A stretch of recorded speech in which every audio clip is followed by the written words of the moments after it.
Soil and Water Conservation Engineering, Unit 3 deals with agronomic practices. Agronomic practices first involves soil conservation. Soil conservation is a set of management strategies for prevention of soil being eroded from the earth's surface or becoming chemically altered by overuse, acidification, salination, soil erosion, or other chemical soil contamination to retain the fertility of soil. What are the methods of soil conservation are? First one, terrace farming. In this method of farming use a step called adnanines that are built into the sides of the mountains or hill. On each and various crops are planted, and when it rains, instead of washing away all the nutrient in the soil, the nutrients are carried on to the next level. Additionally, these steps prevents a free flowing avalanche of water that would take plants with it and destroy all the crops on the hill slope. The system also allowed them to build aqueducts which carried water to each adnanines. Next one, contour ploughing. In contour formation is a farming practices of ploughing across a slope following its elevation contour lines. The row from slow water run off during a rainstorm to prevent soil erosion and allow the water time to settle into the soil.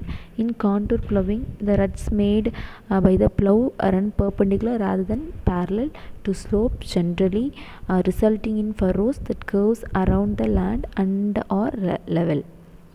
Next one, crop rotation. Crop rotation is a practice of growing a series of dissimilar types of crops in the same area in sequential seasons.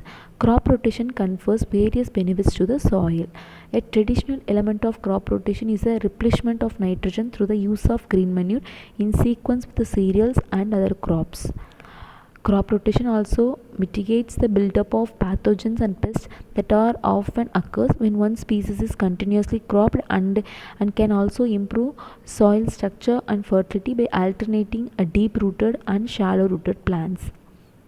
Next one, sheltered beds. Sheltered bed is a plantation usually made up of one or more rows of trees or shrubs planted in such a manner as to provide shelter from the wind and to protect soil from erosion.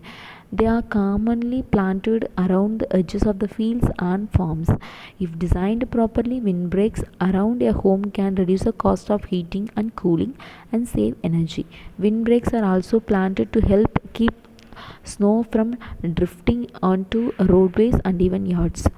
Other benefits include providing habitat for wildlife, and in some regions, the trees are harvested for wood products. Next one, strip cropping. Strip cropping is a method of farming used when a slope is too steep or too long, or when other types of farming may not prevent soil erosion. Steadily shown crops such as hay, wheat, or other small grains with strips of row crops such as corn, soybeans, cotton, and sugar beets. The types of strip cropping. First one, contour strip cropping. In contour strip cropping, alternate strips of crops are sown more or less following contours similar to contouring. Suitable rotation of crops and tillage operations are followed during the farming operations. Next one, field strip cropping. In this field layout of strip cropping, strips of uniform width are laid out across the prevailing slope while protecting the soil from erosion by water. To protect soil from erosion by wind, strips are laid out across the prevailing direction of wind.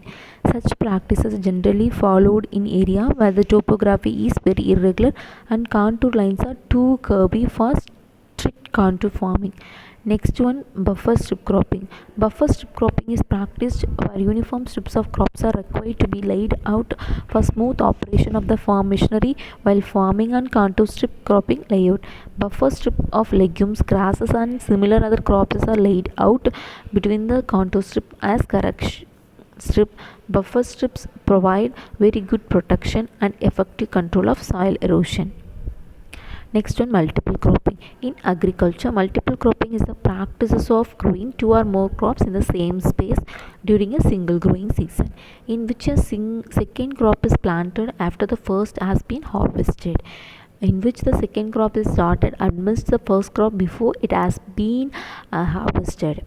A related practice is companion planting is sometimes used in gardening and intensive cultivation of vegetables and fruits.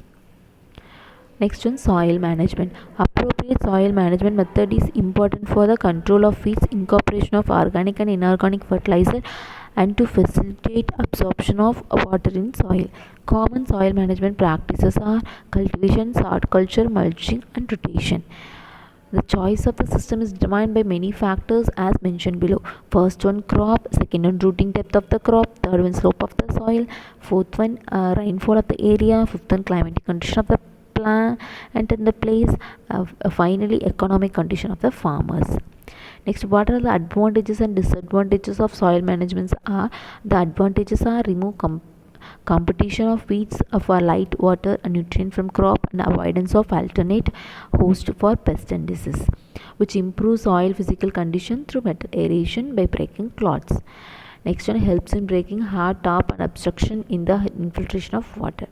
Next one, which improves soil biological activities through better aeration. Next, the disadvantages are loss of organic matter, loss of soil through erosion even on flat lands through water and wind, loss of nutrient through excessive leaching, injury to root, and creation of entry point for pathogen. Thank you.